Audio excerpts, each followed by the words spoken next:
Alright guys, it's Saturday, about 2:30.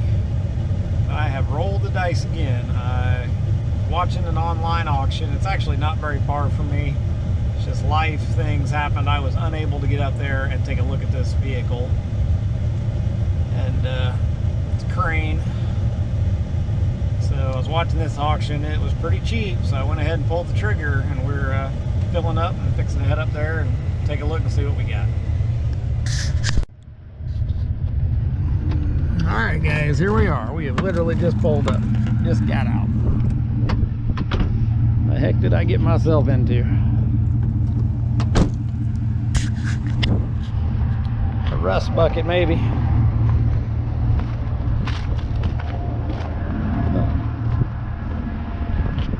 Somebody just left the door wide open.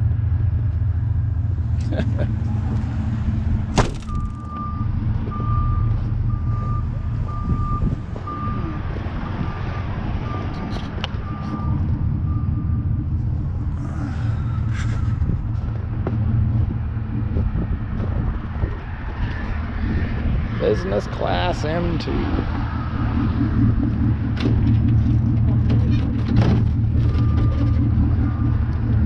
Well, heck, it's gold.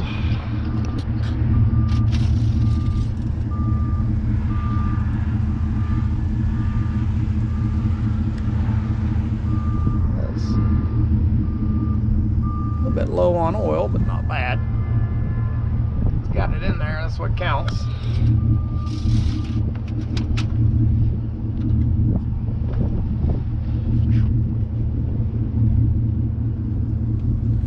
Got cooling in the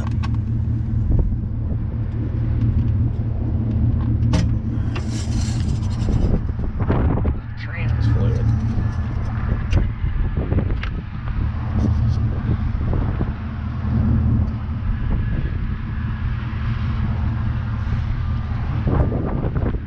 It's got it.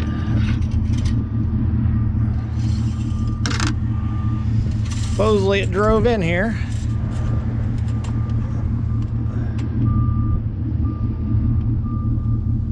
Wonder if it'll start. Old fiberglass on that boom looks rough.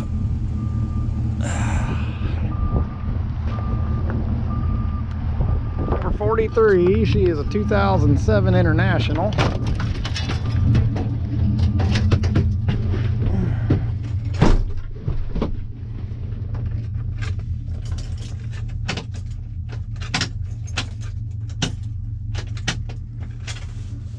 Batteries are absolutely dead as a doornail.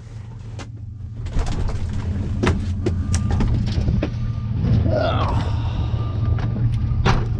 This ought to be fun.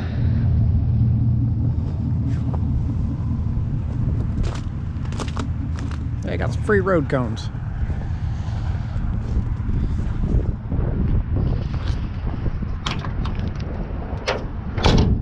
Nothing free in that bin. Woo, it's cold out here.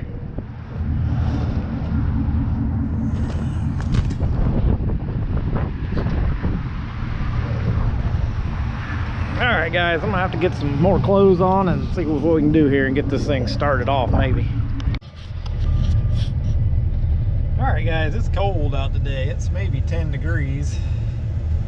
Maybe 15 by now. It was 10 earlier this morning. See, we got her on the battery. Got jumper cables on it, trying to give it a little bit of charge. We'll see if it'll start up. I've already gone through all the bins. It's a little bit. There's a jump start post right down there. I'll be damned.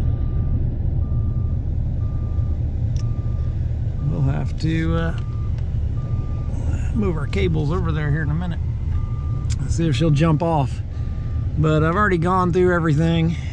They didn't leave me any goodies too much. It does have a nice, we'll get out.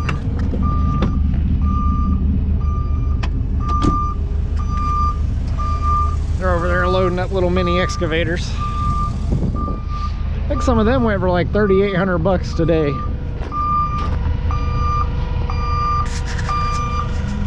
Oh, wait a minute. All right, so I haven't even seen the invoice on this truck yet. I know it's under 10 at least. based on what I bid on and my guesstimate at the fees. This one right here, same basic truck. Is it longer? Might be a fudge longer. I think it's got the 47-foot boom on it, and this one's got a 42. It's got the auger. This one doesn't even have the attachment for the auger, but this one also went for 30. So actually I can see what it is. I'm pretty sure this is a 42. Let's see here.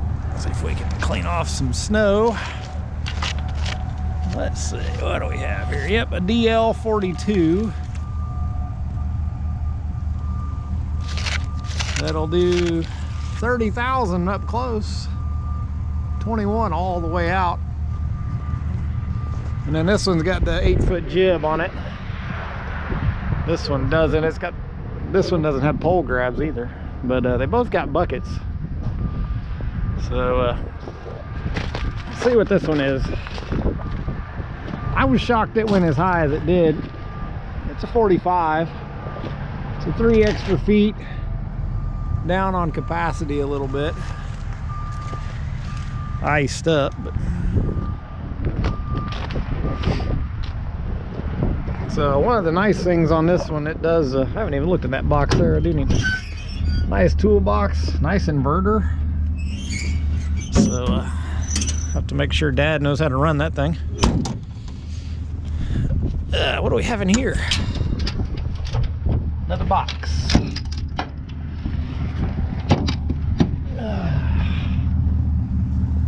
So yeah, it's got some nice things on it for what I paid for it so far. Hopefully the engine's in good shape. It's a little low on coolant, not bad, but just a little bit low. Dang, it's cold out here.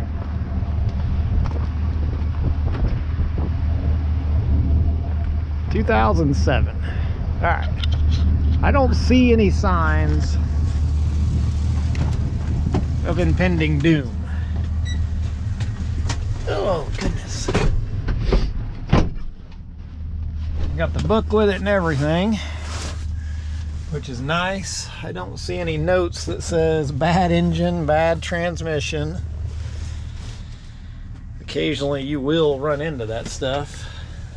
At this very auction, actually, some years back, they had shown pictures of all the gauges, shown pictures of everything, but they didn't show pictures of this window where it actually said bad engine. And it was a C7 Cat, like this one. Similar model truck and everything. And I think when we fired it up and had it running, I think it only made, it was down in about where the P or under on the PSI is gauge after it got warm. So it was barely making oil pressure. That thing still fetched $37,000, which is kind of crazy. There it says 12.3. There it says 11.3. Wonder which one it is. We'll have to measure.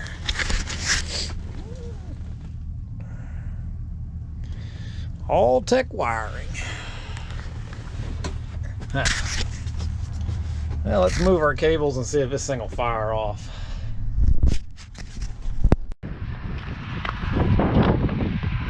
Alright guys, still a lot of stuff here to be picked up, but road old trucks.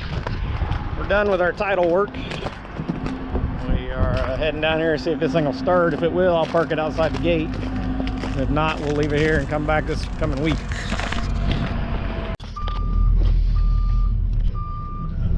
Alright, we'll see what we got here.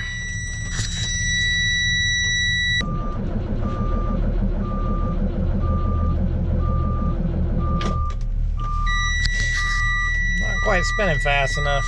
Close.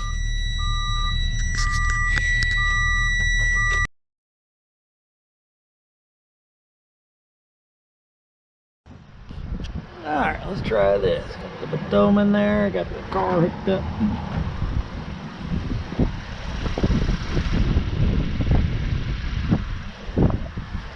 See if the stupid thing will fire off.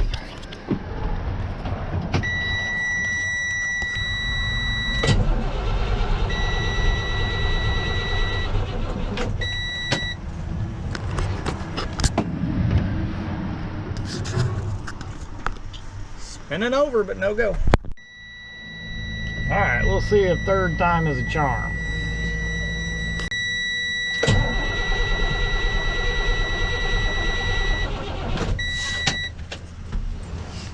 Gum. All right, let's go for a fourth time. Fucking son of a bitch.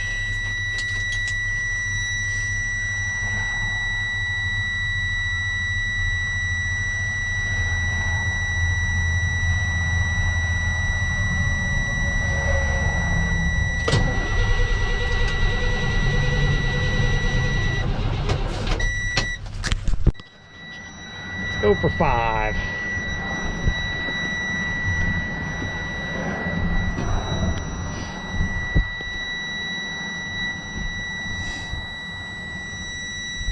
Stupid intake heater.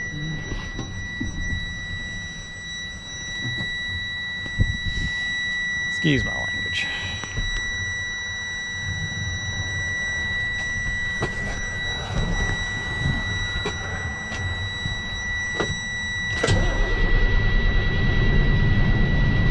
Come on. There we go. Just barely started.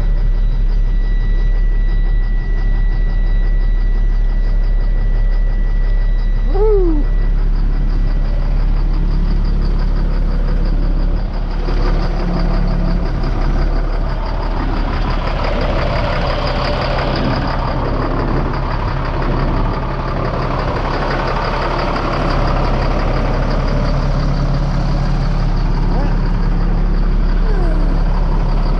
Smoking, not leaking.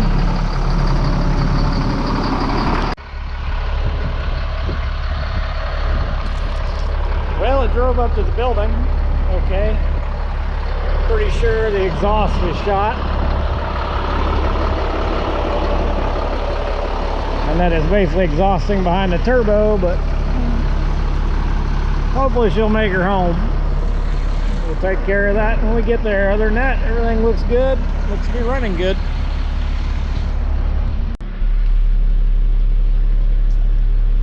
Alright guys, sitting there at the stoplight. We definitely need some fuel. All the temps are looking good though. Oil pressure, I assume, is decent. It picks up a lot when you get on the throttle. So far the truck's running real well. I think we've got a pretty good little purchase here, hopefully. We'll get it home, try to run the boom around maybe, and see how she does.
All right, guys, we're home. Everything works. That's a pretty good little purchase there, I think.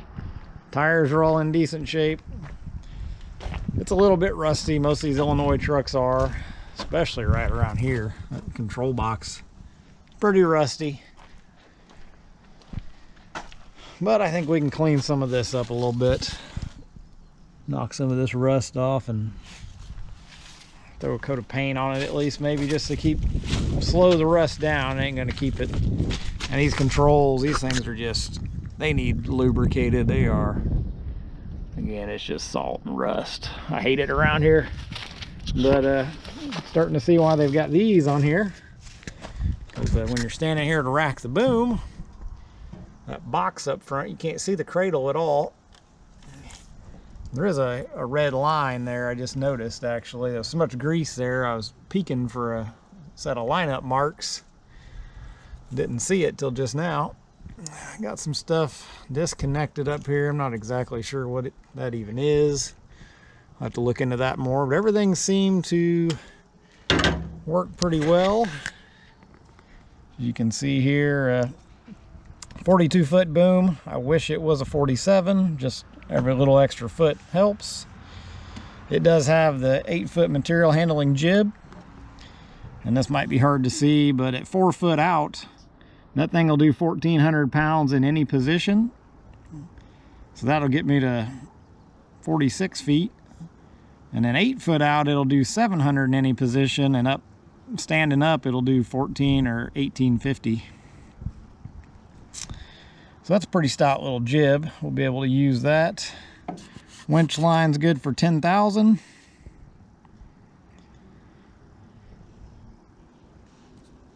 And then 15 all across. All the booms straight out sideways, it'll do 2,100 at 40 or 32 feet. See, and then right up close, it's supposed to do 30,000. But I guess the winch line is only good for 10. You'd have to come up with a pulley. Looks like it says the unloaded vehicle weight's 22,920. That's good for me, because if I do tag it, it's only getting a 26,000 pound tag, because in Illinois 33,000 pound tags are even pricier. So it's a 33,000 pound vehicle, so I'd rather not tag it any higher than I have to. So well, I hope we've got us a good buy. It seemed to run good. Transmission stayed cool, engine stayed cool, ran well, seemed to shift pretty well. So hopefully we will get to see this truck on a job pretty soon and in action. And I hope you guys enjoyed the video. If you do, give us a thumbs up, like, and subscribe for more. Thank you. Okay, I don't remember where I left off in my video series with this, but I got it home. I think I flew the boom around for the camera a little bit. Everything seemed to work good from the rear controls. This thing had a remote control mounted on the back, where it had radio remote, where you could have a remote, remote controller attached to off your shoulders, and it had a radio receiver up there that would take those commands. And as you see, it's got a bucket up here, so it's got boom tip controls also. And I assume they never use the boom tip controls a whole lot, probably use the radio. I can see where this thing, using it for trees, it's going to have its advantage, because you stand on this platform back here. And I'll go ahead and unrack that real quick. Oh goodness, doing it one-handed. So you stand on the platform, you're standing here, this control's fixed. So if you're over here working, even off to the side, you're pretty good. If you're working up, so if like we back up to a tree and working, it's gonna be hard for the operator to sort of work that. You kind of have to turn around and use the controls one at a time. So I can see that being a disadvantage. I wish I had the radio remotes where you could have your operator standing on the ground watching the work behind him, because we probably will. We'll either work off the corner or straight behind, because that's where this thing has got its advantage over like like the big 60, 70 foot cranes, they're cranes in the middle. It's mounted in the middle, so you automatically lose some reach off the back. If you can get up to the side, you've still got good reach. And their beds are usually longer too. So even though the sticks are longer on the big cranes, they have a bit of a disadvantage because they're mounted up front. That said, this one has a bit of a disadvantage because the controls, it doesn't have the riding controls. And I was gonna take it to a job the other day. I couldn't get the upper controls to work. And with the radio gone, I was wondering, all right, probably related to the radio not being there is, I called around to a local mechanic that I used to work with in a fleet shop that dealt with these big trucks, and he told me he wasn't sure, so he told me to call Alltech. And you can call Alltech, and they've got a troubleshooting line. I actually got into them real quick. They helped me troubleshoot this thing within about an hour. I wasn't on the phone with them an hour, but we were on the phone for a while. So the radio box would mount right here, I believe. Or does it mount? I think it actually mounts maybe on this cover. Can't recall. That's the rear cover. Either way, these harnesses here stick out the back. Also, these harnesses stick out the back. That's what the radio box connects to. Them tucked up there. You've got this upper multiplexer that those harnesses tie into. This is where the upper boom tip controls did tie into. They're this big gray line right here. I'll back off. See, they come from the upper controls down this. And I think you've got 5 wires in there. And I do like how they do this. Everything's pretty well labeled out. So this was an empty slot. Or no, this actually was tied in. I took that back. Yeah. This white connector here on con, let me see, con 1, this upper multiplexer was tied into con 4. So I pulled that, and that's what they had me do. They had me pull that, take the upper boom tip controls, and take it down here to con 4 is where it was plugged into con 2. So that, if you run into a situation where, like I am, the company that owned it before, which is our local power company, took the radio with, kept the radio.